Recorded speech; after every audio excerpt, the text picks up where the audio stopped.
as today we announced Exchange Online, SharePoint Online, and Office Communication Server Online. This joins other offerings like Live Meeting, as well as business-based offerings like Dynamics CRM Online and Office Live Small Business. And you will see this commitment, and we announced this at the Professional Developers Conference in Los Angeles earlier, about 6 months ago, that all of our offerings will move into this ability to be provided as a service or provided on premise. Now, we also announced Windows Azure and as the next operating system for the cloud. And we think this is really exciting because you have Windows for the PC, Windows for the server, and now we have Windows for the cloud all working seamlessly together. What people are looking for are solutions that they can implement incrementally.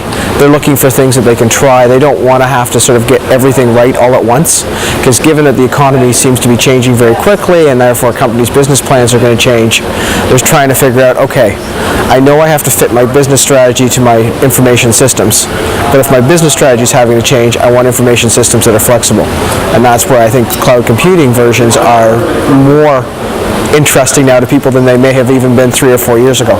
A couple of places we think will differentiate from other competitors in the marketplace is first the choice. The notion, many people may have caught my distinction of calling it software plus services versus software as a service, and the key there being the ability to operate both on-premise or within the cloud or a mix of both. I mean, the number one bugaboo that people bring up is if your data's not in your own company, you're in trouble.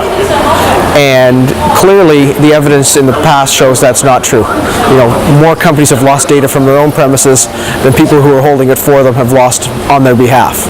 So your data, you know, on the basis of evidence is actually probably more at risk in your company than when it goes to somebody who's hosted. A company like Microsoft has an advantage in overcoming that hurdle because people understand them. There's other companies that are entering the marketplace too.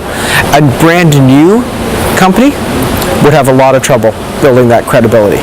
But a company that's got something to lose, if Microsoft had a big data spill into the public, that would be a disaster for them.